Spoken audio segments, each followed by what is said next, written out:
And amen. Please remain standing in John chapter 20, verse 31. Amen. Sa pagpapatuloy po ng ating series na sinimulan, John 20, verse 31. But these are written so that you may believe. Sino mga nananampalataya na? Ano yon? Naisulat ang mga bagay na ito, ang tungkol sa ating Panginoong Jesus. Ang Biblia ay nandyan na. So, that you may believe that Jesus is the Christ, the Son of God, and that by believing, you may have life in His name. Amen. Sa ating pagpapatuloy ng ating series, The Uniqueness of Jesus Christ. Sabay-sabay nga natin sabihin, The Uniqueness of Jesus Christ. Tayo pong lahat ay makakaupo. Pag sinabing uniqueness, the quality of being the only one of its kind. Okay? Pag sinabing unique, no, ay yung kwalidad ng pagiging isa at walang katulad. The quality of being particularly remarkable, special, or unusual. At yun ang ating Panginoong Hesukristo. Amen? Nanda na ba kayo makinig ng salita ng Diyos? Amen? Lahat nga ng handa magsabi muli ng praise the Lord. Nakakatuwa sapagkat bumalik na rin po ang ating online. Tama po ba ako? No, today we have our live online ng ating church o e-com pa rin tayo. Still in e-com. Pero abangan nyo po dahil we're going to launch our live FB ng ating church, no, para kasi may mga nagme-message sa akin galing pa po ng mga iba galing pa nagme-message sa akin galing ng Davao, yung iba galing ng Sama, nagsasabi, Pastor Glenn, bakit wala na kami napapanood na Jesus the Gospel Manila live? No, so ipagpe-pray po natin yung bagay na yan. Pero this morning ay nagsimula na po muli, ibinalik na po natin ang ating 10 a.m. service. So pwede niyo pong i-announce yan sa inyong mga kapatid, kakilala, kaibigan, kapamilya na gustong umaten ng umaga.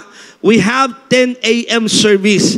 Amen? At salamat sa Panginoon. Sabi ko nga kanina, pinapatotoo ko na yung itong buong linggong ito, grabe yung mga pagpapala at himala ng Diyos sa atin. Alam niyo bakit? Kasi nire-reveal nila sa akin, sabi niya, anak, ipangaral mong muli yung uniqueness ni Kristo. Ipangaral mo muli si Jesus. Kasi ang church natin, totoo, naniniwala tayo sa pagpapala, naniniwala tayo sa pag-angat ng buhay, naniniwala tayo sa himala, pero higit sa lahat, lahat ng yan ay dahil naniniwala tayo sa ating Panginoong Hesukristo. At ang pagkilala kay Hesukristo, nandiyan po ba kayo? Ang malalim na pagkilala at pag-unawa kay Kristo ang magdadala sa atin sa buhay na matagumpay. Kung ano ang lalim mo sa pagkilala kay Kristo, yun ang lalim o taas ng tagumpay na makakamit mo sa buhay. Amen? Now, the uniqueness of Jesus Christ, yun ang ating pinag-uusapan. Marami ng buhay sa mundo o tao na nabuhay na masasabi nating unique din ang kanilang buhay. May mga taong unique pagdating sa sports, sa music, no? Unique sila pagdating sa science, unique sila sa pagiging leader nila. May mga taong talaga masasabi pag pinag-usapan ang uniqueness o pagiging dakila o iisa, marami yan sa mundo. Tama? Pero kung pag-uusapan ng lahat ng ito at pagsasama-samahin, the most controversial person still in all the human history is Jesus Christ. Wala pong kasing tulad pag pinag-usapan si Jesus sa history ng buong mundo na kung saan very controversial ang kanyang buhay. Kaya hanggang ngayon po pagka binabanggit si Jesus, marami mga na-o-offend. Marami ang mga naiinis pagka binabahagi ang Panginoong Jesus. He's a very controversial person in the human history. Pero kung titignan natin, no, ang kanyang buhay, marami siyang na-impluwensyahan. Ang kanyang kwento, ang kanyang buhay, ang naisulat tungkol sa ating Panginoong Jesus ay grabe po. Actually, kung pagsasama-samahin lahat ng inspirasyon na dahil sa Panginoong Jesus ay nangyari, nandiyan ang arts, nandiyan ang mga kanta, nandiyan ang mga invention, kung lahat ay pagsasama-samahin at ang kanilang inspirasyon ay si Jesus, ay napakarami po. Hindi na mabibilang. Nandyan ang mga great painter tulad nila Michelangelo, Leonardo at Rafael, kung saan sila ay na-inspired sa buhay ng Panginoong Jesus. The greatest musician, si Beethoven, si Bach and Mendelssohn, lahat sila ay gumawa ng mga music dahil ang kanilang inspirasyon ay ang Panginoong Jesus.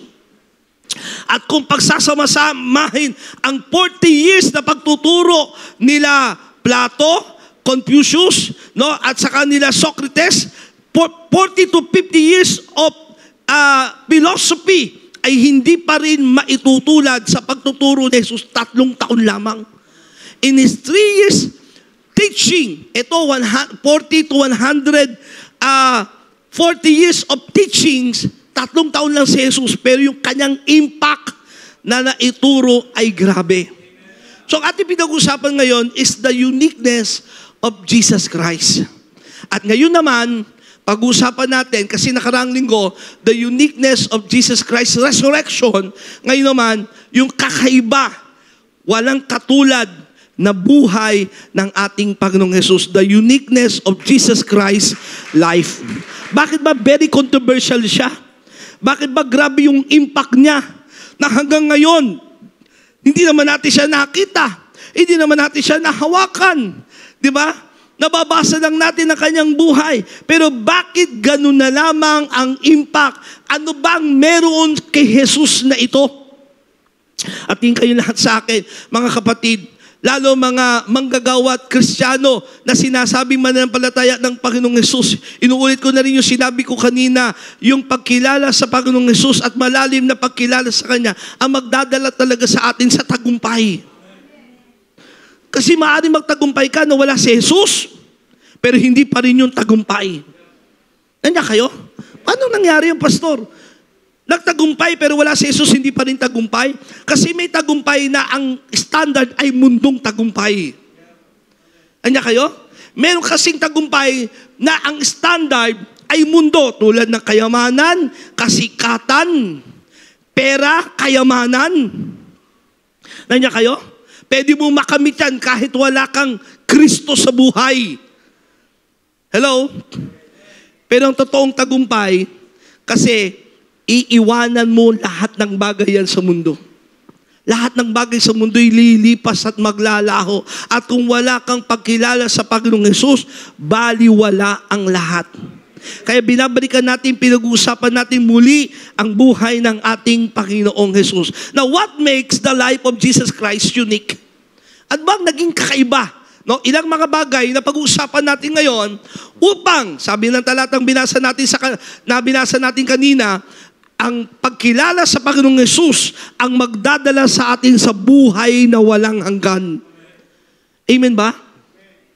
Yung ating pananampalataya sa ating Panginoong Hesus ang magdadala sa atin sa buhay na matagumpay, sa buhay na walang hanggan. Kaya sabi mo nga sa katabi mo, makilala mo pa si Jesus. Alam nyo, hanggang ngayon, ako bilang pastor, matagal na nangangaral tungkol sa Kanya. Isang araw nga, binilang ko, noong 2023, lahat ng preaching kong nagawa. Kasi may record po ko, lahat ng preaching ko nandito sa aking laptop. So binilang ko, lahat ng series, lahat ng preaching, wala sa series, binilang ko 223 preaching. Wala pa po doon yung mga inulit ko lang na preaching. So sabi ko, mahigit kalahati ng taon, sabi mo ng 7 to 8 months, tuloy-tuloy, walang tigil araw-araw nangangaral ako. Pero alam niyo po, bagamat kung titignan ko, dami ng pangangaral, dami ng preaching tungkol kay Jesus, tungkol sa Kanyang salita. Pero hanggang ngayon, pag pinag-aaralan ko, binabasa ko, inaalam ko buhay ni Jesus, namamangha pa rin ako sa Kanya. Dahil nasabi ko na po dati, inuulit ko, malalim ang balon ng pagkilala sa ating Panginoong Hesus at kailangan matuklasan pa natin siya, makilala pa natin siya, mga kapatid. Kasi kung hindi natin siya makikilala sa malalim at biblikal na kapamaraanan at nandun ka lang sa reliyon, nandun ka lang sa nakagisnan, doon ka lamang sa bagay na ginagawa ng mga reliyon. Pagkanta, pag-awit, pampunta ng simbahan, pagsasabi ng praise the Lord, hallelujah, hindi yan magdadala sa iyo sa buhay na walang hanggan. Hello? Amen. Kailangan magkaroon tayo ng tunay na revelation kung sino ba si Jesus sa atin. Now, what makes the life of Jesus Christ unique? Ano ba yung naging kakaiba sa ating Panginoong Hesus? Actually, napag-usapan natin ang ilang mga bagay dito. Pero gusto ko pong balikan dahil marami tayong mga bagong kapatiran na kailangan talagang ma-establish sa atin ang pagkilala sa Panginoong Hesus. Ano ba yung kakaiba sa Kanya? Bakit hanggang ngayon sinasamba natin siya? Bakit hanggang ngayon pinaglilingkuran natin siya sa Kanyang pangalan? Nananalangin tayo sa Kanyang pangalan. Hello? Gumagawa tayo ng mga bagay sa loob ng simbahan o maging sa labas ng simbahan o anumang bagay. Sabi ng Bible, whether you eat or drink, give it all for the glory of God. Lahat ng bagay dapat makapagbigay ng kaluwalhatian sa Diyos sa pangalan ng ating Panginoong Hesukristo. Amen ba? Kasi sa ating mga nakakilala kay Kristo, siya na yung buhay natin. Pero hindi mo lubos ang magiging buhay si Jesus kung hindi mo siya tunay na naranasan at nakilala ng lubusan. Kaya huwag kang magtataka bakit maraming Kristiyano hanggang ngayon, no? Mahina pa rin ang kanilang, para madaling bumigay sa kanilang pananampalataya. Sabi mo sa katabi mo, hindi tayo yon. Mabilis umayaw, mabilis magsalita ng mga bagay na masasakit. Labas sa pananampalataya. Bakit? Kasi yung kanilang pagkilala sa Panginoong Hesus ay hindi tumatatag. Now, ano ba ang kakaiba sa buhay ng Panginoong Hesus? Jesus Christ is unique in His life because He fulfilled prophecies concerning the coming Messiah.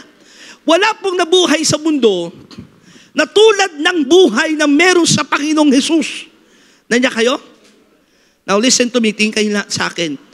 Sabi ko nga, napansin ko, kaya dinala ako ni Lord uli dito sa mensaheng ito. Kasi marami ng Kristiyano, pag ang pinag-uusapan ay si Jesus. Si Jesus. Si Jesus. Himala niya, tungkol kay Jesus, buhay niya. Iba na tinatamad kaysa doon sa makarinig ng pagpapala. Maraming Kristiyano mas excited pag pinag-uusapan ang blessing kaysa pag-usapan ng buhay ni Jesus. Hello? Nandiyan kayo? Mas maraming tao excited pag pinag-usapan yung pagpapalain ka. Wow, ang sarap. Pero pag pinag-usapan si Jesus, parang 2,000 taon na yung nakakaraan na yan. Ano ba naman yan? 2,000 years ago na yan. Ano pa bang effect niya sa atin ngayon? Hello? Amen? Now, bakit unique ang buhay ni Jesus? Kasi si Jesus, ang kanyang buhay, mula sa kanyang kapanganakan hanggang sa kanyang kamatayan at muling pagkabuhay ay naisulat ang buhay niya. Pero unique. Kung titignan mo yung buhay mo, naisulat ba yung buhay mo sa kahit anong libro? Naiprophesy ba ang buhay mo na darating ka? Nasabi ba kung saan ka ipapanganak? May kilala ba tayong taong tulad kung paano prinapisay ang Panginoong Hesus?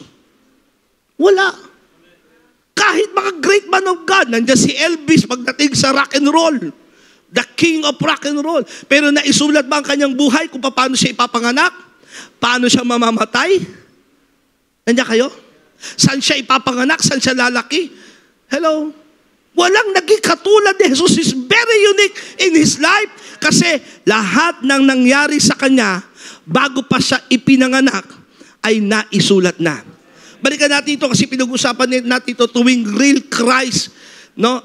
Topic natin sa ating pong spiritual journey sa paglago sa Panginoong Hesus. No? Kaya napakahalaga talaga ng, sabi mo nga sa katabi mo, umating ka ng discipleship. Umating ka ng ating real Christ.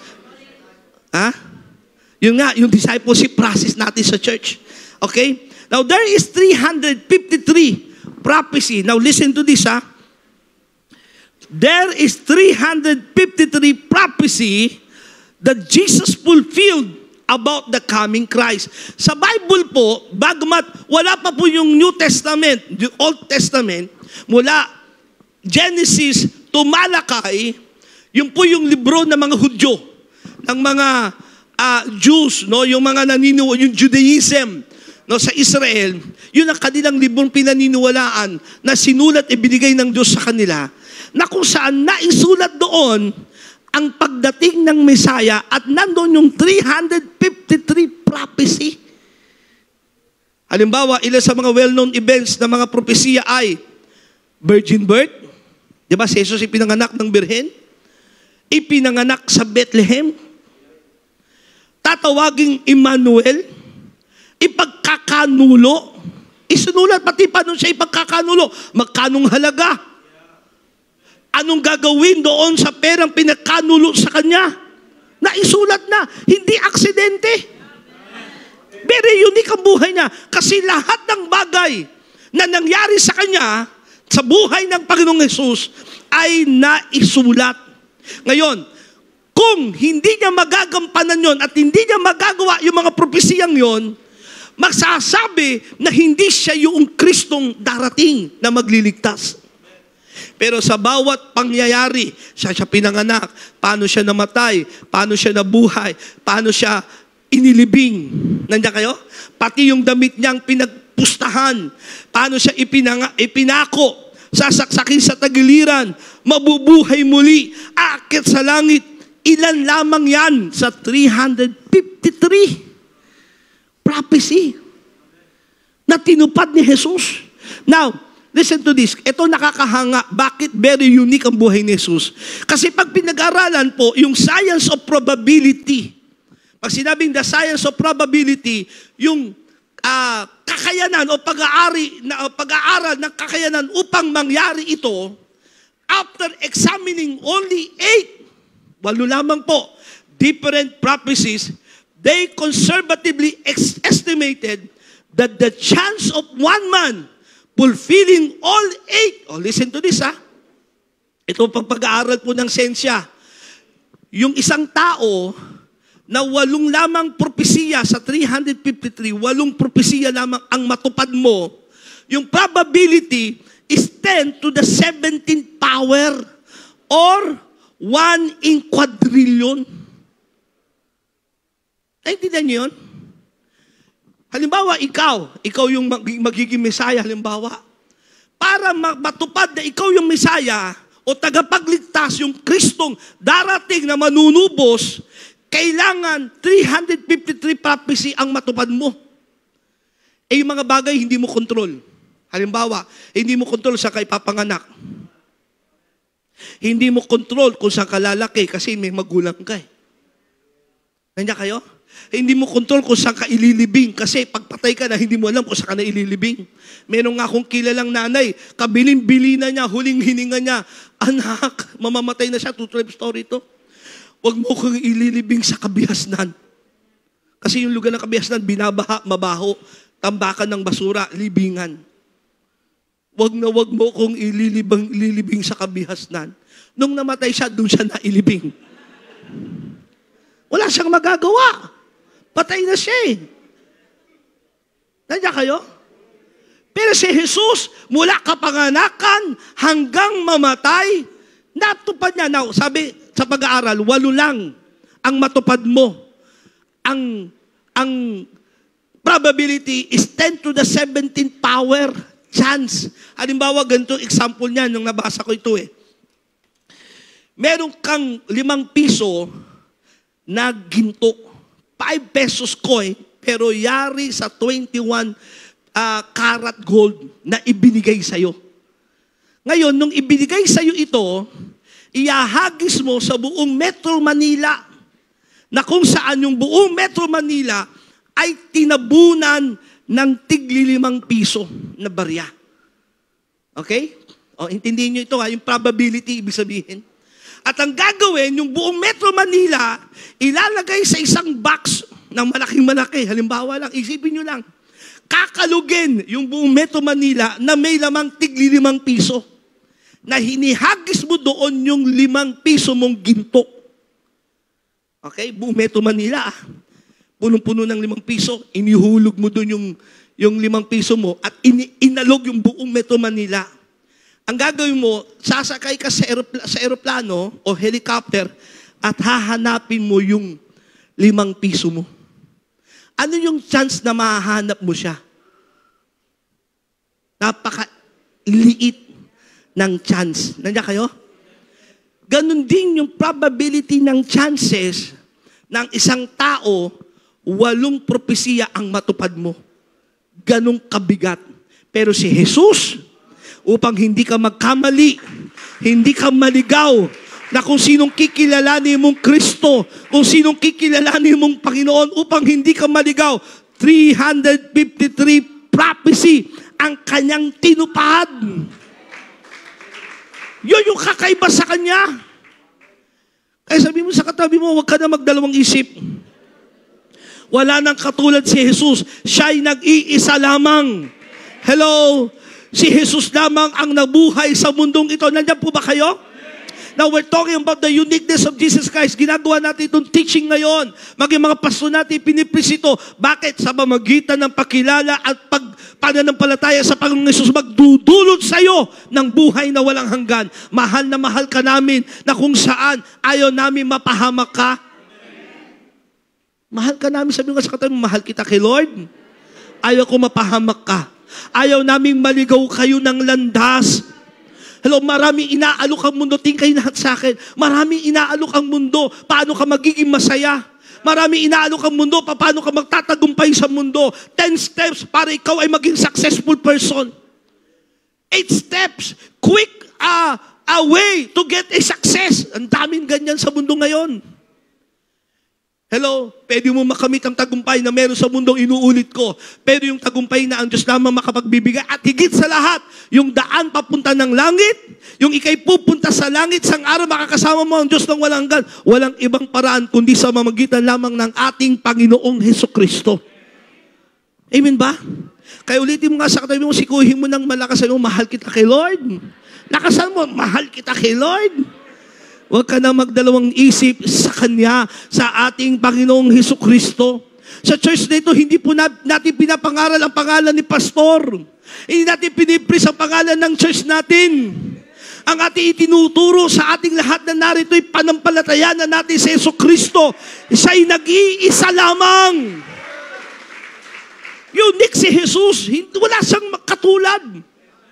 Pero mo, walang propesiya lamang, 10 to 17 power, 1 quadrillion yung chance para mangyari. Pero si Jesus, 353 ang natupad niya. Isa lamang si Jesus. Now, Jesus Christ is unique as the only begotten Son of God. Si Jesucristo ay isa lamang, kakaiba, unique siya, kasi isa lamang ang iisang anak ng Diyos. John 3:16. For God so loved the world that He gave His one and only begotten Son. Bigatin talaga si Lord. Sabi sa kanya, bigatin si Jesus. Bigatin siya eh. Wala siyang pwedeng itulad sa buhay natin. Wala siyang pwedeng hindi mo siya pwedeng itulad kay Muhammad. Hindi mo siya pwedeng itulad kay Allah. Hindi mo siya pwedeng itulad sa mga Avengers.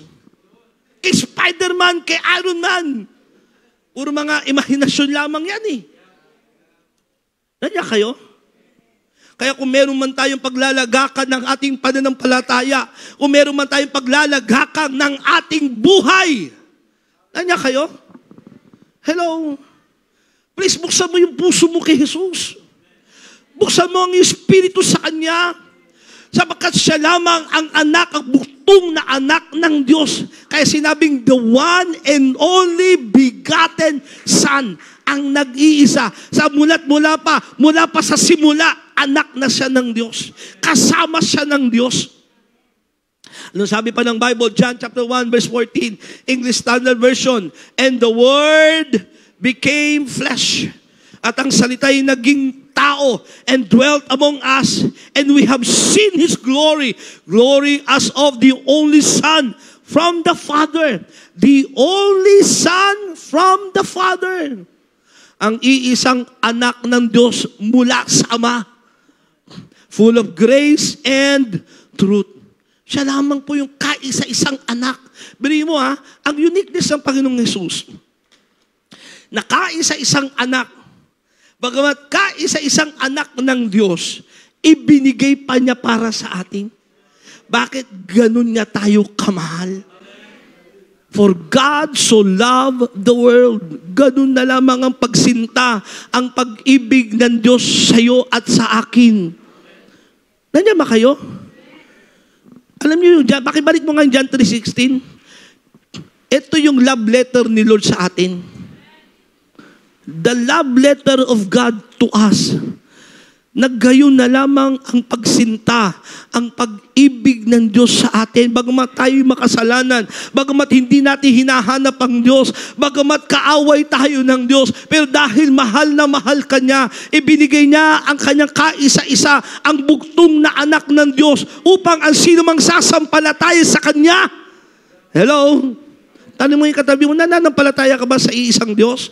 Nananampalataya ka ba sa ating Panginoong Hesus? Hello, sino nananampalataya sa Panginoong Hesus? Taas ang kamay. Patatagin natin, JTG Manila, yun ang ating vision. Christ is our vision. Christ is the vision. Kailangan maging matatag ang ating pananampalataya sa ating Panginoong Hesus. Kasi very unique si Jesus. Walang pwede kang maitulad sa Kanya. Kasi siya'y nag-iisa lamang na anak ng Diyos. Now, Jesus Christ is unique. Pangatlo, in that He is eternal. He existed from eternity past. He exists in the present, and He will exist for all eternity in the future. Ano sabi niyan? Si Jesucristo ay unique dahil He is eternal. Wala siyang hanggan. He existed from eternity past. Bago pa magsimula ang lahat ng bagay, nandoon na siya. Wala pang panahon, wala pang oras, wala pang kalawakan, wala pang araw at mga between. Wala pang universe, nandoon na si Jesus. Nag-e-exist na siya.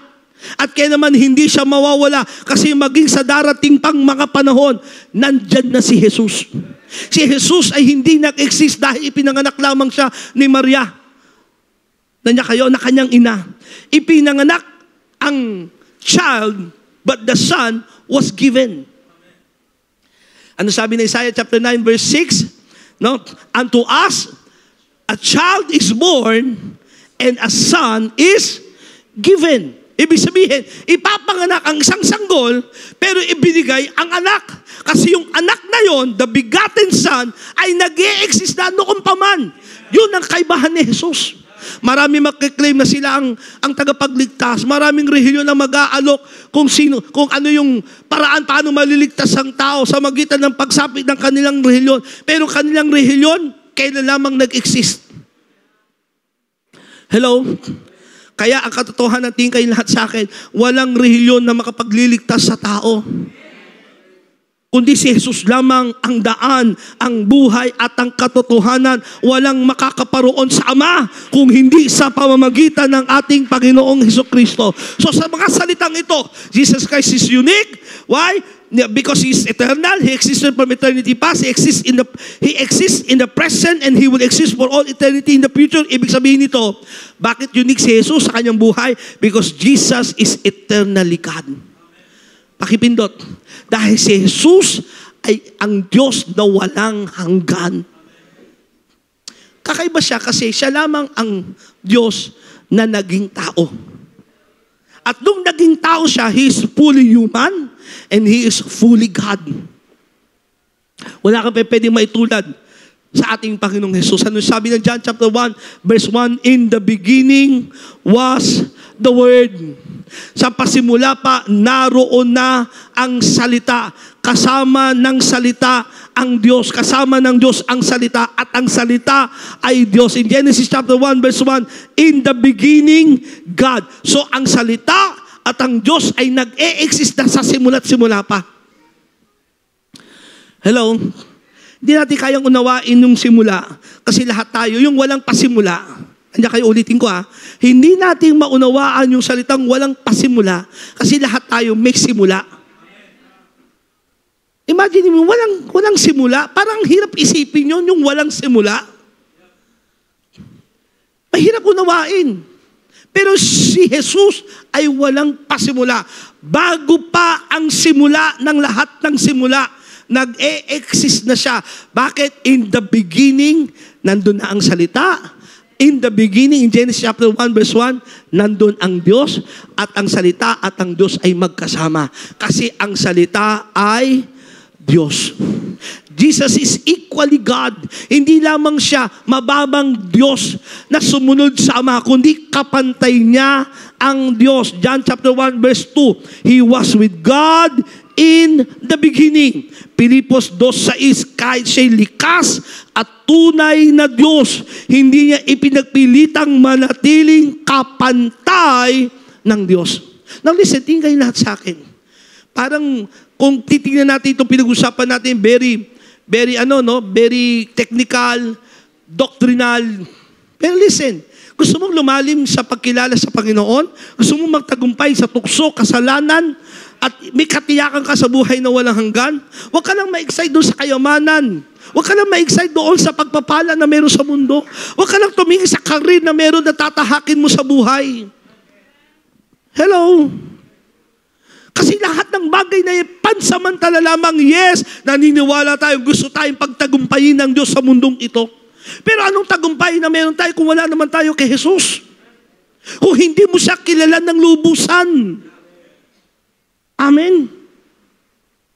Sabi diyan, He was with God in the beginning. Kasama na ng Diyos ang salita. Pilipos 2:6, kahit siya'y likas at tunay na Diyos.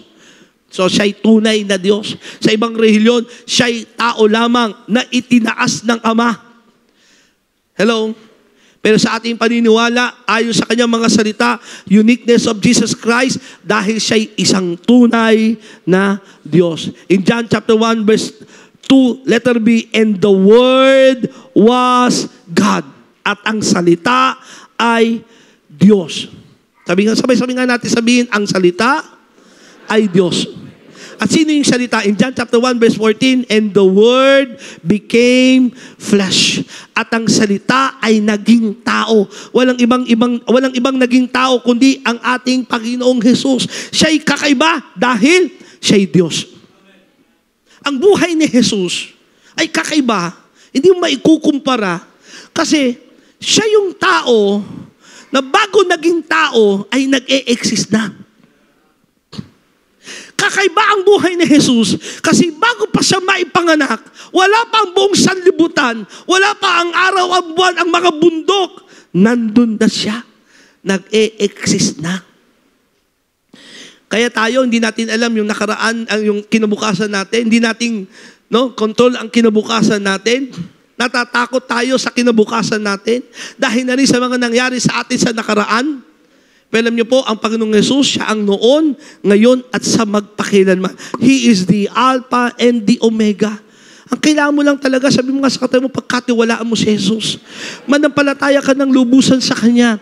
Church, Jesus the Gospel Manila Family, patatagin natin ang pananampalataya natin sa ating Panginoong Jesucristo. Mailab tayo sa Kanya, na kapag sinasabing, Jesus, wow, inlove ka sa Kanya. You adore that name. You worship that name. You give glory to that name. Tama.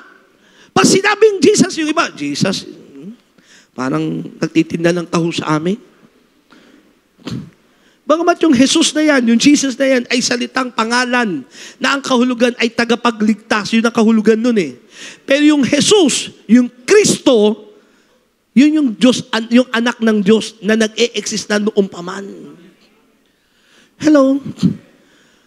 So Jesus Christ's life is unique in that, ito sumunod, because He is sinless. Ito yung buhay ni Jesus. Listen to this, very technical itong pag-usapan natin ngayon sa mga darating na mga salita. Siya'y nag-e-exist na noong paman dahil Diyos siya. Nandiyan kayo? Pinapisay ang kanyang buhay na darating siya. At darating siya hindi sa anyo ng Diyos, kundi sa anyo ng isang tao. Bakit kailangan siyang maging tao? Kasi ang ililigtas niya ay tao. Hello? At nung naging tao siya, ang kakaiba sa kanyang buhay, bilang isang tao, wala siyang kasalanan.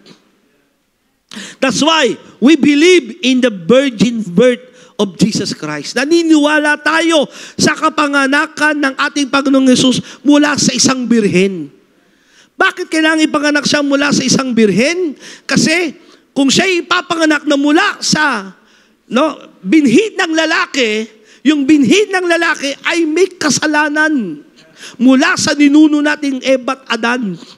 Kaya nga ang DNA natin ay malalaman mo sa magitan ng iyong tatay. Hindi sa nanay titingnan ng DNA. Nandiyan kayo? Malalaman mo, yung DNA mo, hindi sa magitan ng nanay mo, kundi nakukuha ang DNA nating lahat sa magitan ng ating tatay. Dahil si Jesus ay ipinanganak ng isang birhen. Ang kanyang DNA hindi mula sa tao, hindi mula sa isang lalaki, kundi mula sa kapangyarihan ng Santong Espiritu. Nilikuban ang Panginoong Hesus. At bakit kailangan mangyari yun? Upang sa pagiging tao ni Hesus, listen to this, wala siyang taglay na tinatawag na sinful nature. Wala siyang taglay na kahit anong kasalanan na minana nating lahat. Lahat tayo makasalanan kasi may minana tayong kasalanan eh. Tingin kayo lahat sa akin, hindi ka makasalanan kasi nagkakasala ka. Kundi kaya ka nagkakasala ay kasi sadyang makasalanan ang tao. Inuulit ko, hindi ka tinuturingang makasalanan kasi nagkakasala ka. Kaya ka nagkakasala kasi sadyang makasalanan ang tao. Hindi natin kayang kontrolin yung kasalanang iyon. Kaya bata pa lamang makikita mo na, bakit nagmumura na? Bata pa lang, naiinggit na. Bata pa lang, nananakit na. Nandiyan kayo? Bata pa lang, meron ng awareness sa kasalanan. At hindi na mapipigilan yung pagkakasala. At lahat tayo, walang sino man dito magsasabing, hindi siya nagkasala. Sino rito magtataas na kamay, hindi siya nagkasala. Kung magtataas na kamay ka, nagkasala ka na, sinungaling ka. Hello? Lahat tayo nagkasala. Pero si Jesus lamang ang ipinanganak, kaya ang kanyang buhay ay unique, sapagkat siya lamang ang nabuhay sa mundong ito na ipinanganak na walang kasalanan, walang bangis-dungis ng kasalanan. 1 Peter chapter 2, verse 22, He never sinned, nor ever deceive anyone. Malinaw sinasabi ng Bible, hindi siya kailanman nagkasala, nagsinungaling kanino man, o nandaya kanino man. 1 John chapter 3 verse 5, nalalaman ninyong naparito si Kristo. Okay, ibig sabihin naparito, may pinagmulan. Hello? Naparito si Kristo upang pawiin ang ating mga kasalanan. Kaya pala ipinanganak siyang walang kasalanan. Listen, kasi kung may kasalanan si Jesus, wala siyang kapangyarihang pawiin ang ating kasalanan. At siya'y walang, ano sabi ng Bible? Siya'y walang kasalanan. Now, mayroong pag-aaral ang theology tungkol dyan. Because Jesus is fully God and fully human, ibig sabihin ba, nung siya'y naging tao, at dahil pinanganak siya ng isang birhen, sadya bang hindi na siya magkakasala? Hindi na ba talaga siya magkakasala? Kung siya ay fully God, and the whole nature of God ay taglay niya bilang asaman, hindi na ba siya magkakasala? Ito sabi ng Hebreo 4:14 hanggang 15. Kaya nga, bakit unique si Jesus eh? Kaya nga, magpakatatag tayo sa ating pananampalataya. Inuulit ko, JTG Manila Church Family, mga kapatid sa Panginoon, maging matatag naman tayo sa faith natin. Inuulit ko, maging matatag ka naman sa faith mo. Tagal mo nang umaatin eh. Tagal mo nang sinasabing Kristiyano ka. Ay! Gagalit ako eh. Magpakatatag naman kayo sa pananampalataya ninyo. Dahil meron tayong dakilang pinakapunong pari na pumasok na sa kalangitan. Magpakatatag ka kasi meron nang namamagitan sa iyo ngayon. Doon mismo sa harap ng Diyos, siya'y namamagitan sa atin. Siya'y walang iba, kundi si Jesus. Si Jesus na anak ng Diyos. Ang ating pinakapunong paring ito ay nakakaunawa sa ating mga kahinaan. Ibig sabihin, maging matatag ka. Kasi yung namamagitan sa'yo, yung advocate, yung attorney mo sa langit, na nagsasabi sa Ama, patawarin mo itong anak kong to, patawarin mo itong taong ito, kasi nagunawa ko, makasalanan siya, alam ko nahulog siya sa pagkakasala, kasi naranasan ko paano siya tinukso din ako. Hello? Sabi rito, ang ating pinakapunong pari ito ay nakakunawa sa ating mga kahinaan sapagkat tulad natin, tinukso siya sa lahat ng paraan. So lahat naman tayong tinutukso rin. Anong uniqueness sa Panginoong Hesus? Tinukso rin tayo kung paano yung tuksong meron sa atin ay meron ding tuksong dumating kay Hesus. Sino natutukso sa laman? Lahat tayo. Huwag niyo sabihin, hindi kayo natutukso sa laman. Kahit may asawa ka na, may dumaang maganda, may kliyang damit, parang pinipigil mo, huwag kang titingin, huwag kang titingin.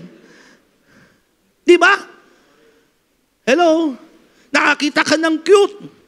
Kahit babae, yung iba, pasimple na, pero yung mata, gumagano eh, pumipitik. Di ba?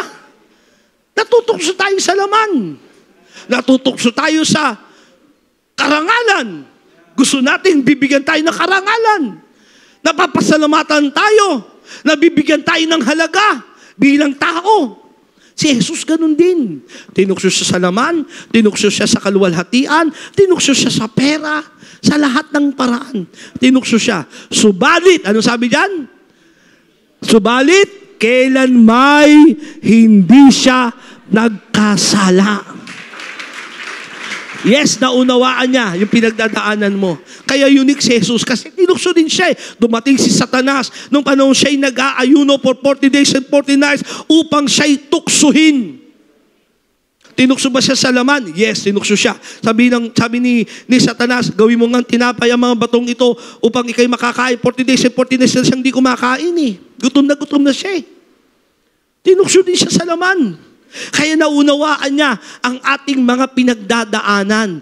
Pero, ito yung uniqueness na meron sa kanya. Alam niya yung pinagdadaanan mo at naiintindihan niyang merong tuksong dumarating sa'yo. Pero, nagtagumpay siya. Ibig sabihin, anak, naiintindihan ko, may pinagdadaanan kang tukso. Naiintindihan ko, nauulog ka sa pagkakasala. Dumating din ako sa mga tuksong yan. Pero hindi ako nagkasala. At kung anong meron sa akin, kung paano ko nagtagumpay, kaya mo rin magtagumpay. Nandiyan kayo? Wala tayong pwedeng idahilan eh.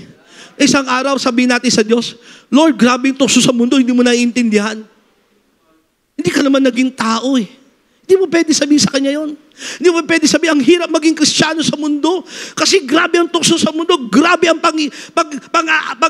paghihila sa akin ng mundo, grabe mga nangyayari sa takbo ng mundo. Hindi mo pwede sabihin sa Kanya kasi sabi niya, hay, naging tao rin ako. Naiintindihan ko, grabe ang tukso sa mundo. Grabe pang aakit ng mundo. Pero, nagtagumpay ako, hindi ako nagkasala. Kasi siya'y bagamat Diyos, naging tao siya. Yung lamang yon gustong mahulog sa pagkakasala. Kasi naging laman siya eh. Kaya nga nung nananalangin siya, kung maaari, doon sa hardin ng Gethsemane, Ama, kung maaari, huwag kong tanggapin ang sarong ito. Ngunit huwag ang kalooban ko. Kasi kung kalooban lang niya, kumari, ipas na lang niya yung tuksong, yung hirap at bigatin ng pagdadaanan niya eh. Pero huwag ang kalooban ko mangyari, kundi ang iyong kalooban. Tama? Amen? Unique ang buhay ng Panginoong Hesus. Kasi, bagamat siya'y Diyos, pero meron siyang laman, at yung laman na yon na tinutukso, ay hindi nagkasala. Bakit? Kasi kung nagkasala ang Panginoong Hesus, hindi siya karapat-dapat na magtubos ng ating kasalanan. Wala siyang kapangyarihan para tubusin tayo sa ating mga kasalanan. Nandiyan kayo? Pero dahil ganyan na lamang ang pag-ibig ng Diyos sa atin. Hallelujah, tinis niya ang lahat ng hirap, tinis niya ang lahat ng tukso, tinis niya ang lahat ng mga suffering na dapat tayo ang tumanggap. Hello? Dapat ikaw yung nakapako doon eh. Dapat ikaw yung nilalait, pinagtatawanan, nakhubad, pinagpapalo, nilagyan na koronang tinik. Ikaw dapat yun kasi ikaw yung makasalanan. Ako yung dapat nandoon. Tayo yung nandoon. Pero pinili ng Ama na sa kanyang anak, ibigay ang lahat ng hirap na yon. Kasi kahit ipako ka, kahit ipako ako, walang silbi yun. Namatay lang tayo sa ating kasalanan. Hindi natin natubos ang ating buhay. Hindi natin nabayaran yung kasalanan natin. Kasi makasalanan ka. Kumbaga, paano ka makakabayad ng utang? Punong-puno ka ng utang. Ang makapagbabayad lamang sa'yo ng utang mo, yung taong mayaman na walang utang. Hello? Ganun din naman, paano mababayaran ng kasalanan mo? Punong-puno ka ng kasalanan. Ang pwede lang magbayad ng ating kasalanan ay ang Diyos na walang kasalanan. At yan ay ang ating Panginoong Hesukristo. Kaya ang buhay ni Jesus ay very unique. Kasi, tinukso siya sa lahat ng pagkakataon. Tinukso siya sa lahat ng paraan. Pero hindi siya nagkasala. Di ba humahanga tayo sa mga taong tulad nangyari na nagkaroon ng mga Olympics, nagkaroon ng all-star basketball, kung saan magdadang yung mga sikat na mga basketballista, lalagyan sila ng award, bibigyan sila ng, depende sa galing na kanilang ginawa, ganun din sa Olympics, sa mga nag-skate, sa mga tumatalon sa yung tawag na, sa swimming pool, yung tatalon, tapos, dadive, di ba? Mga Pilipino, paano nyo ba yung Pilipino? Pag-dive, takdong blakwak. Yan kaya natin katatawanan. Pero humahanga tayo kapag perfect yung kanilang score. Tama? Humahanga tayo, galing. Perfect score. Alam mo ang Panginoong Jesus, ang kanyang buong buhay, mula nang siya isinilang hanggang siya ay namatay, umakyat sa langit, perfect score siya pagdating sa kasalanan, tukso na hinarap niya at kailanman hindi siya nagkasala. He is a very unique person. Hello?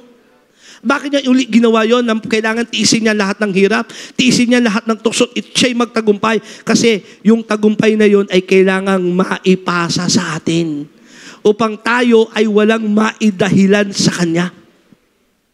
The uniqueness of Jesus Christ, obedience and sinlessness.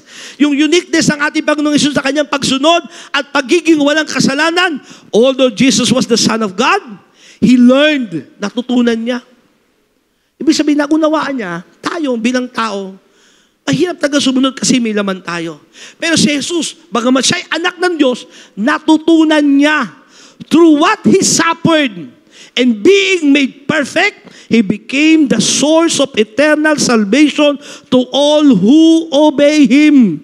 Ito malinaw sinabi ng Hebreos 5:7 hanggang 9. Noong si Jesus ay namumuhay pa rito sa lupa, siya'y nanalangin at lumuluhang nakiusap sa Diyos na makakapagligtas sa Kanya sa kamatayan.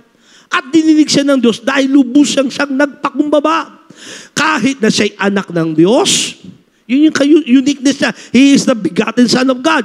Natutunan niya ang tunay na kahulugan ng pagsunod sa pamamagitan ng pagtitiis.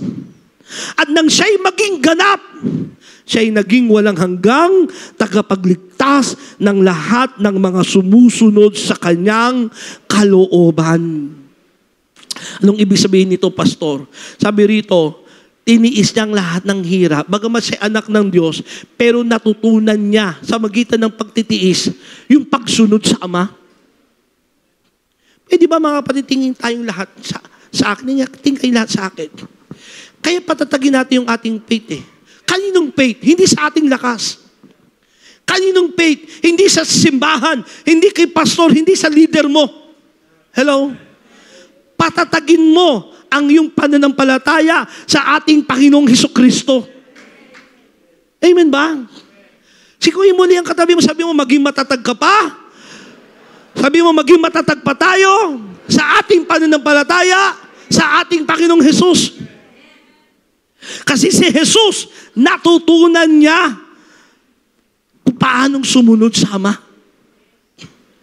Kasi may laman siya, yung sinasabi ko nga kanina, meron siya bilang Diyos na naging tao, siya'y tao 100% man. Nagugutom siya, nauuhaw siya, kailangan niya rin matulog. Napapagod siya, umiiyak siya, nagagalit siya, pero sa lahat ng pagkakataon, that is the uniqueness of Jesus Christ. Hindi siya nagkasala. Upang, anong dahilan? Meron tayong tagapagligtas ng lahat ng susunod sa kanyang kalooban ay hindi mapapahamak. Kaya siya ang pag-asa natin eh. Kasi kung titignan mo, kung i-assess mo ang buhay mo, tingay lahat sa akin mga kapatid. Kung i-assess mo ang buhay mo, araw-araw, kahit na Kristiyano ka na, ang daming pagkakataon, nauhulog pa rin tayo sa kasalanan.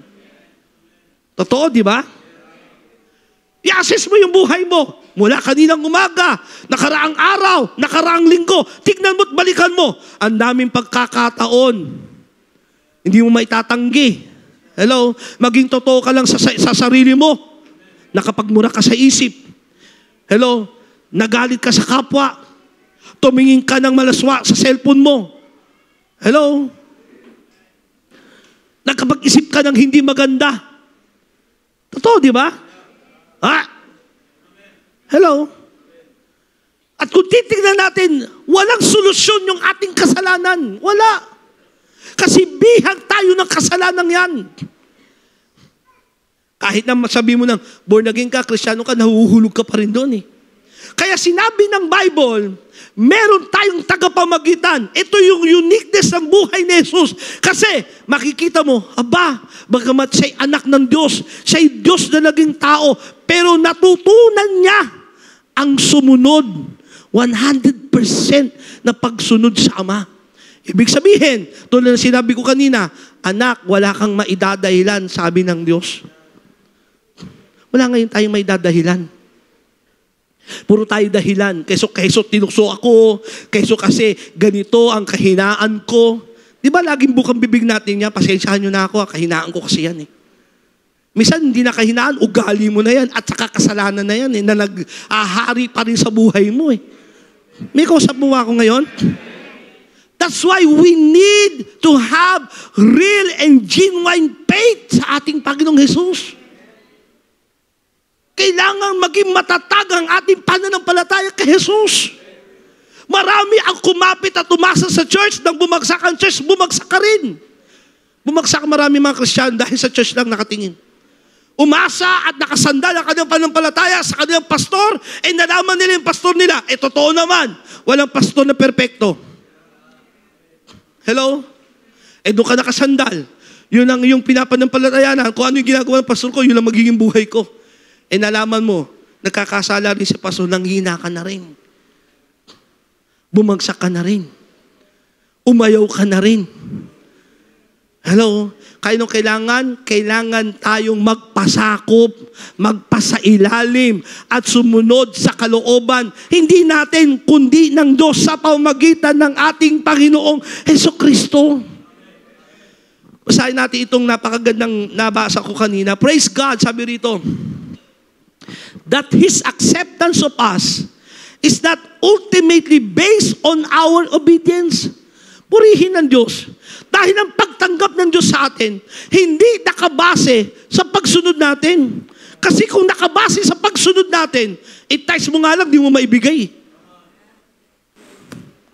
Pastor naman, binanggit mo pa yan. Okay na sana eh. Hindi kasi, marami dyan nahuhulog eh. Kung ang basihan lamang ay ang ating obedience, wala tayong pag-asa. When we accurately understand the righteous requirements of God and couple that understanding with a honest assessment of our own lives, we could easily be overwhelmed by fear and anxiety. Matatakot ka talaga at makakaroon ka ng pag-aalala. Kasi kung titignan mo, wala pa ako dyan, kung titignan mo yung iyong buhay at bibilang mo yung dami ng iyong kasalanan, makakaroon ka ng, pupunta ba ako ng langit o hindi? May pag-asa pa ba ang buhay ko? Mahal pa ba ako ng Diyos? Ako ba'y totoong Kristiyano? Di ba marami kang magiging tanong sa buhay? Hello? We could easily be overwhelmed by fear and anxiety, but we have a representative, a second Adam from above. And because we are in Christ, all that is His is ours, including His perfect obedience. Ito maganda dyan eh. Dahil si Kristo Jesus ay hindi nagkasala. Kailanman siya'y tinukso sa lahat ng pagkakataon, pero hindi siya nahulog sa pagkakamali at kasalanan. Siya ang kordero ng Diyos na nag-aalis sa atin ng ating mga kasalanan. Siya yung korderong walang dungis, bangis ng kasalanan. Kasi kung yung korderong yon ay merong batik ng dumi o ng kasamaan o kasalanan, hindi karapat-dapat yung korderong yon, yung tupang yon. Pero si Jesus, ang kordero ng Diyos na nag-alis sa ating pagkakasala. Kaya nung sinasabi natin dito, inuulit ko, ilagak natin mga kapatid, ang pananampalataya mo kay Jesus. Makilala mo siya sa malalim at biblical na kapamaraanan. Anong ibig sabihin ng malalim? Yung hindi lang alam mo, ang Diyos ay mabait. Hindi mo lang alam na ang Diyos ay nag-e-exist. Hello? Malalim and biblical kasi huwag ka lang maniwala sa Diyos na sinasabi ng mundo. Tinuturo ng ibang relihiyon. Kundi manampalataya ka sa tunay na Diyos na sinasabi ng Biblia. Eh paano ka naman lalablin sa Biblia kung hindi ka may in love sa kanyang salita? Hello? Salamat na lamang may advocate tayo, may namamagitan sa atin, may representative tayo sa langit na nagsasabi, Ama, yun ang Panginoong Jesus. Naiintindihan ko kanya pinagdadaanan kasi pinagdaanan ko rin yan. Pero sasabihin naman sa iyo ni Jesus, anak, pinagdaanan ko yan, nagtagumpay ako, magtagumpay ka. Naintindihan niyo yun? Sinasabi ni Jesus sa Ama, Ama, itong anak kong to, makasalanan, pero namatay ako para sa kanya, patawarin mo siya. Pero sasabihin naman sa iyo ni Jesus, anak, pinagdaanan ko yan, magtagumpay ka kasi nagtagumpay ako. Amen ba?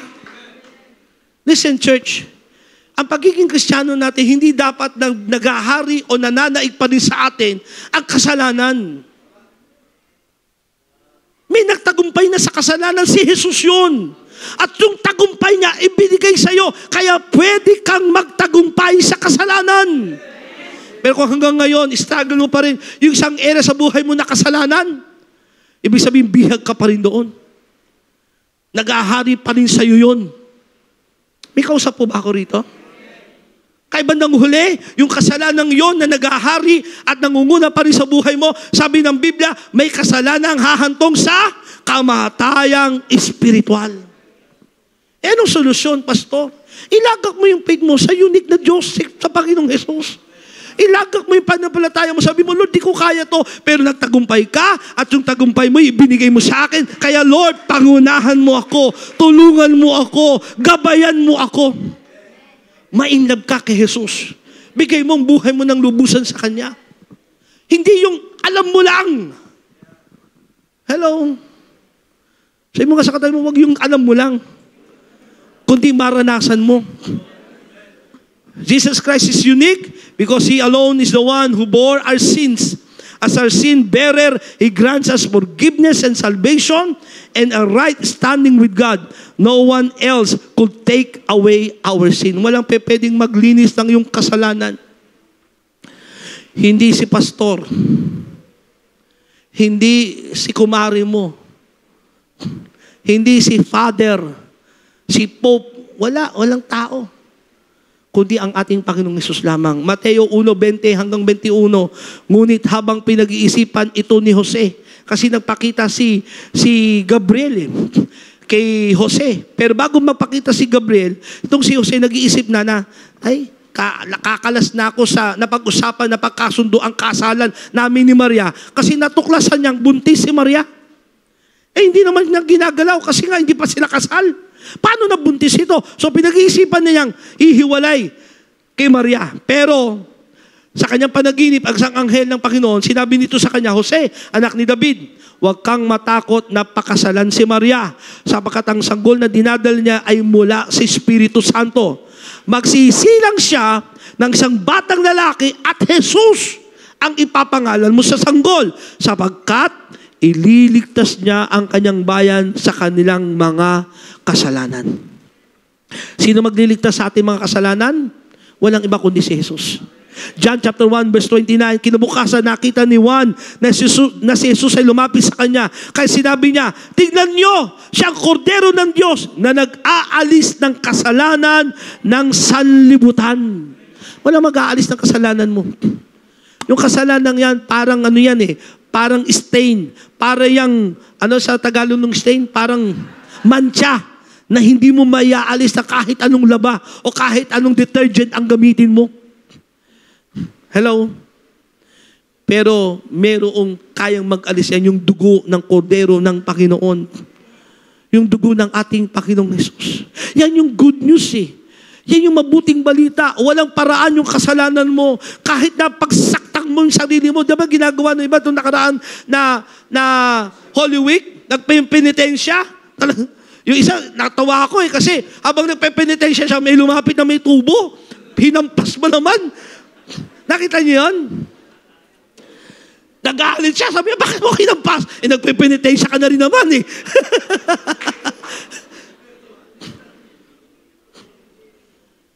Kahit anong paghihirap na gawin mo sa iyong sarili, hindi mo kayang hugasan ang kasalanan mo. Jesus Christ is the greatest person who ever lived. His moral character, His teachings, and His influence upon history demonstrate that He is indeed God. Through 2,000 years of advancement in education, technology, philosophy, medicine, and science, mankind has never produced a person who is worthy to be compared with Jesus Christ. Walang naisilang sa kasaysayan ng sanlibutan na pwedeng maikumpara sa ating Panginoong Hesus. Siya'y nag-iisa lamang na anak ng Diyos na naging tao na pinatawad tayo sa ating mga kasalanan, nilinis tayo sa ating mga kasalanan. Siya ang daan tungo sa buhay na walang hanggan. Naging tao siya. Ang uniqueness niya, kahit naging tao siya, hindi siya nakasala. Bakit? Kasi kung wala siyang kasalanan, may pag-asa tayo na tayo makasalanan. Kung mananampalataya sa Kanya, ay magkakamit ng buhay na walang hanggan. Balikan natin yung ating talata, John 20 verse 31. But these are written. Ang Bible, kaya dapat mong basahin eh. Kailangan mong pag-aralan eh. Kasi naisulat ang Kanyang mga salita so that you may believe that Jesus is the Christ. Jesus is the Messiah. Jesus is our Savior, the Son of God, and that by believing. O, tingin kayo ulit sa akin. Tapos na po si Pastor. Believing. Totoo ka bang nanampalataya kay Jesus? Ipakita mo sa buhay mo. Hello? Sinasabi mo mananampalataya ka ni Jesus? Ipakita mo sa pagsunod mo sa Kanya. Hindi lang sa isang panalangin ng pagtanggap, Panginoon, tinatanggap kita bilang Panginoon. Kundi ipakita mo sa iyong buhay na pagsunod. Wala kang maidadayan bakit hindi mo kayang sundin ng Diyos. Kasi si Jesus naging tao. Sinubok siya sa lahat ng pagkakataon pero hindi siya nakasala. Kaya sinasabi niya sa atin, anak, kung paano ako nagtagumpay, kaya mo rin magtagumpay. And that by believing, you may have life in His name. Magkakamit tayo ng buhay. Ano yung buhay na yan? Hindi lang yung pupunta ka ng langit isang araw eh. Yes, salamat. May pag-asa tayo sa buhay na walang hanggan. Pero yung buhay na gustong makamit ni Jesus mo dito sa lupa, yung buhay na mapayapa, buhay na masaya, buhay na matagumpay. Yes, may pagsubok suliranin pa rin, pero hindi ka nadadaig ng problema suliranin mo. Pinasasagahan ka ng Diyos, yung pamilya mo inaayos ng Panginoon, hindi mo kaya yan. Hello? Hindi mo kaya ayusin ang asawa mo. Eh, sarili mo nga, hindi mo kaya maayos eh. Hindi mo kayang ayusin ang anak mo kasi hindi mo kontrol ang kanyang iisipin at gagawin sa kanyang kinabukasan. Hindi natin kontrol ano mangyayari bukas. Nabalitaan nyo ba? Maghanda ang buong Metro Manila. Ano sinasabi? Darating ang 8.5 to 9.5 na lindol. Nagkalindol na sa Taiwan, nagkalindol sa Japan, at sabi, mag-abang ang Manila, ang Metro Manila. Nakakatakot, totoo lang. Hello? Milyon ang mamamatay pag nagkaroon ng ganung lindol sa Pilipinas. Saan tayo lalagak ng pag-asa? Kung isipin natin mga problema, titingin tayo sa nangyayari, matatakot tayo. Tapos titingnan pa natin yung buhay natin, punong-puno ng kasalanan. Saan tayo titingin ngayon? Kanino ngayon tayo kakapit? Hello? Walang iba kundi sa pananampalataya, sa bugtong na anak ng Panginoong Hesus, magkakamit ka ng buhay. It seems to me a lot of more people are talking about knowing God. Maraming tao nagsasabi tungkol sa Diyos. Kilala nila ang Diyos. Talking about God. knowing about God, but fewer people are talking about knowing who Jesus is. Maraming tao sasabi, buong mundo yan. Sabi, may kilala silang Diyos. India nga, meron 3 milyong Diyos. Ang daming Diyos eh. Pero kukunti nagsasabi at nagsasalta kung sino si Jesus. The problem with this is, if we don't know who Jesus is, there's no way we can know who God is.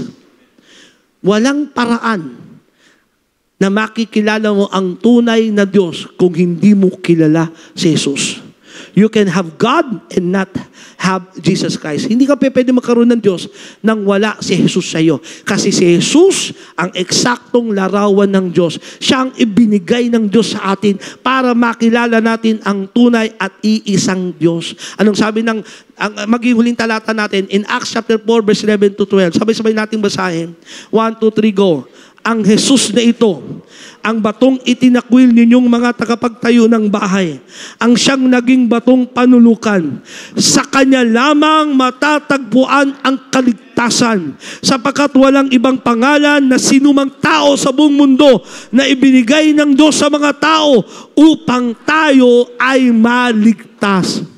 Walang paraan ng kaligtasan kundi sa magitan lamang ng pangalan ng ating Panginoong Hesus. Kaya mga kapatid, please, sabi ng binasa natin kanina, magpakatatag kayo sa inyong pananampalataya. Kanino? Sa ating Panginoong Hesukristo. Tayong lahat ay tumayo.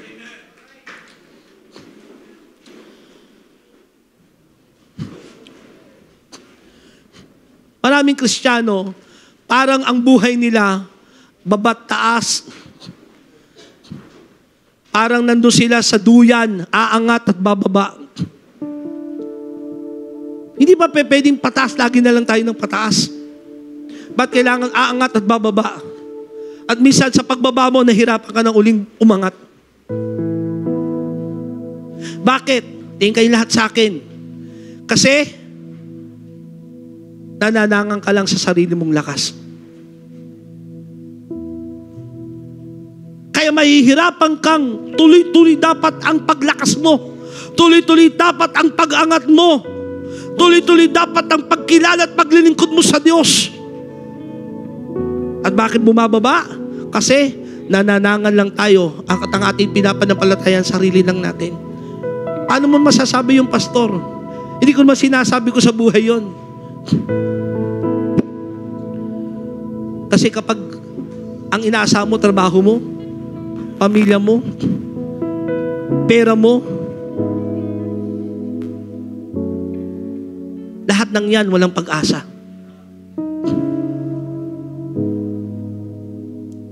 Magpakatatag kayo sa inyong pananampalataya sa ating Panginoong Hesus.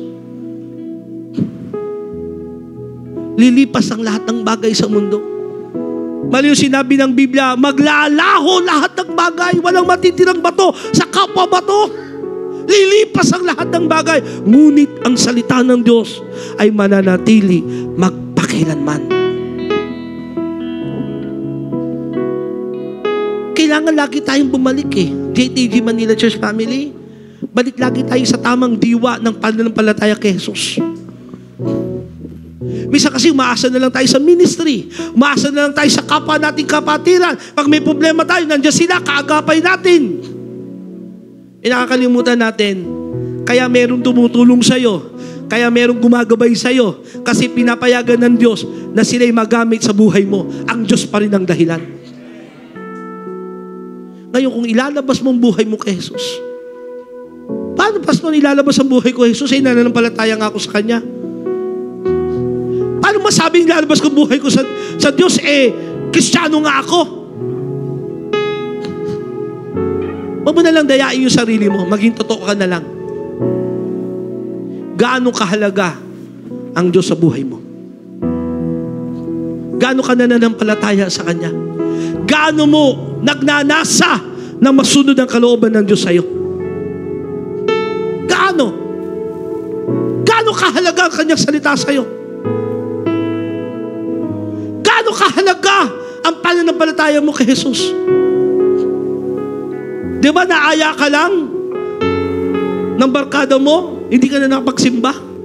Gaano ba kahalaga ang pananampalataya mo? Gaano ba kahalaga ang paglilingkod mo sa Kanya? Nasaktan ka lang, umayaw ka na. Hello? Salamat may advocate tayo. Salamat may namamagitan sa atin, nananalangin sa atin, nag-i-intercede sa atin, nagsasabi sa Ama, Ama, palakasin mo po ang aking mga anak. Ama, palakasin mo po itong taong ito. Alam ko kanya pinagdadaanan. Banal Espiritu, palakasin mo po siya. At sinasabi naman sa atin ni Jesus, yung pinagdaanan mo, pinagdaanan ko rin yan. At kung paano ako nagtagumpay, kaya mo rin magtagumpay. Magpakatatag sa pananampalataya. Sabi mo nga sa iyong sarili, buong puso ha, sabi mo, maging matatag pa ako sa pananampalataya. Sabi mo sa iyong sarili, magpakatatag pa ako sa pananampalataya. Ulitin mo, magpakatatag pa sa pananampalataya. Paano makakaroon ng pananampalataya? Sa pakikinig at pakikinig ng salita ng Diyos. Huwag kang liliban ng pakikinig ng salita ng Diyos. Magbasa ka ng salita ng Diyos. Mag-motivate ka ng Word of God. Pag minomotivate mo problema, ang magmamagnify sa iyong problema. Kanya kayo? I-magnify mo yung Word of God sa buhay mo. Palakasin mo. Doon ka tatatag sa pananampalataya. Kasi tayo, kung sa tao tayo aasa, iiwanan tayo ng tao. Iiwanan ka kahit yung mahal na mahal mong anak. Isang araw, magkakapamilya, meron na silang priority. Hindi na ikaw. Hello? Yung asawa mo, mahal mo, kahit mahal na mahal ka niya rin, isang araw mamamatay yan eh. Bandang uli, baka mag-iisa ka na lang. Kanino ba natin lalagak ang buhay natin kung ganyan ang mundo? Iiwanan tayo, mabibigo tayo sa tao, ang daming tukso, ang grabe ang mundo. Kanino tayo aasa? Sarili natin, mabibigo tayo sarili natin. Walang iba kundi sa ating Panginoong Jesucristo. Walang iba, walang ibang paraan, walang ibang daan, walang ibang buhay, kundi sa ating Panginoong Jesus. Pinakilala siya sa atin ng Ama. Upang hindi ka magkamali kung sino yung Jesus na dapat mong panampalatayanan, naglagay siya ng mga propesiya. Nagsabi siya, ito magiging buhay ng magiging tagapagligtas. Ipapanganak siya sa Bethlehem. Lalaki siya sa Nazareth. Mamamatay siya. Maghihirap siya. Ang buhay niya magiging... Sinabi na lahat para wag kang maligaw. Yes. Wag kang maligaw na baka ang isipin mo si Kibulo yung tagapagligtas. Wag kang maliligaw. 353 prophecy ang tinupad niya, ang Panginoong Jesus, para hindi tayo maligaw, hindi tayo magkamali. Hindi tao ang tagapagligtas, kundi ang ating Panginoong Jesus. Nang sabi ng Biblia, bagamat siya'y Diyos, hindi na natiling kapantay ng Diyos. Bagkus sinuban niya lahat ng katangian ng pagka-Diyos. Namuhay siya ng isang alipin, nagpakababa hanggang sa kamatayan sa krus. Kaya naman siya'y itinampok ng Ama, binigyan ng pangalang higit sa lahat ng pangalan. Ano pa lahat ng nasa langit, nasa lupa, nasa ilalim ng lupa, ay maninikluhod at magsasabi lahat ng dila na si Jesus ay Panginoon. Oh, hallelujah. Come on, let's worship Jesus right now. Let's adore His name.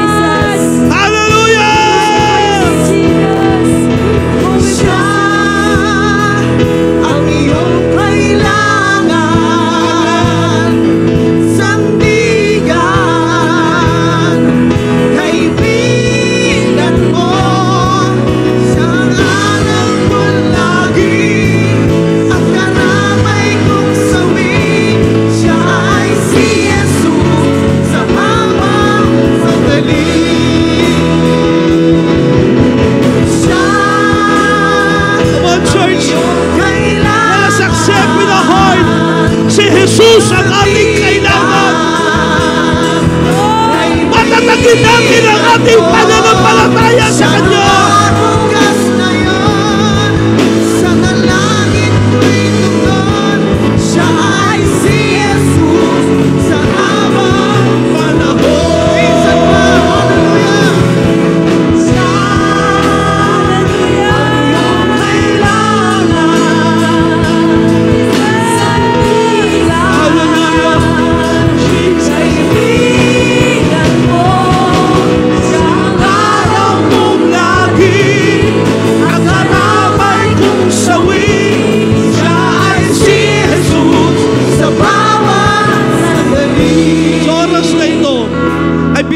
ipinangaral ito muli sa atin ng Panginoon sa iglesyang ito upang ipaalala sa atin at dalhin muli tayo sa tamang landas ng pananampalataya sa Kanya. Inuulit ko, gusto kang muling dalhin ng Diyos sa tamang pananampalataya sa Kanya. Maraming Kristiyano, umaating ka pero malamig ang pag-ibig mo kay Kristo. Inuulit ko, kilala mo ang sarili mo, kilala natin ang ating sarili. Dumadalo ka ng simbahan, you proclaim yourself as a Christian, pero malamig ang pananampalataya mo sa Kanya. Hindi ka na tulad ng dati pagdating sa pananampalataya kay Kristo. Ibalik mo ang una mong pag-ibig sa Kanya. Walang ibang daan ng buhay. Walang ibang pag-asa meron tayo. Walang maikukumparang tao sa Panginoong Jesus. Kanino mo ikukumpara ang Kanyang pangako? Kanino mo ikukumpara ang Kanyang pag-ibig? Kanino mo ikukumpara ang Kanyang kapangyarihan? Wala. Manumbalik ka sa apoy ng iyong pananampalataya sa Panginoon. Taas natin ang ating kamay. Dakilang Diyos, Ama, salamat sapagkat kung titignan namin ang aming sarili, i-assess namin ang aming sarili, wala kaming kapag-asa. Kahit mayroong masasabi kami sa buhay na may kakayanan kami sa pera, meron kaming tinatangkilik na ari-arian, pero lahat ng yun hindi sasapat upang bayaran namin ang buhay namin na mapunta kami sa piling mo o magkamit ng buhay na masagana, mapayapa, matiwasay. Ikaw lang ang aming pag-asa. Kaya Lord, I pray in the name of Jesus Christ, patatagin mo muli ang pananampalataya ng iyong mga anak. Amen. I-restore mo ang init, pag-ibig namin sa Panginoong Jesus. Ano ba't pag narinig namin ang pangalang Jesus, in love kami sa Kanya. Pag narinig namin ang pangalang Jesus, kinikilig kami sa Kanya. Amen. Marami sa atin, halos hindi mabanggit ang pangalang Jesus sa buhay nila. Na para bagang pakaraniwan lamang yung Jesus na kanilang kinikilala. Na parang ang Diyos nila ay Diyos na walang magagawa. Parang kaya nilang ilagay sa isang sulok, iiwanan nila, at kung kailan nila gustong balikan ay babalikan nila. Hindi yun ang Diyos na kilala natin. Hindi yan ang Diyos ng Biblia. Siya Diyos ng mga Diyos, Hari na mga hari. Lahat ng bagay ay nag-e-exist dahil sa Kanya. Siya ang simula at ang wakas. Ilagak mo ang pananampalataya mo sa Kanya. I want to give you time right now to pray to Jesus. Pray. Hingin mo sa Diyos, Lord, sa tulong ng Banal na Espiritu. Panginoon, in the name of Jesus, palakasin mo at patatagin mo ang aking pananampalataya sa iyo. Na hindi nadadaig ng tukso, hindi kayang daigin ng kasalanan, hindi kayang daigin ng anumang meron sa mundong ito. Banal na Espiritu, tulungan mo po ako. Come on, pray. Pray. Pray right now. Pray. And may the Lord restore your fire. May the Lord restore your love to Jesus.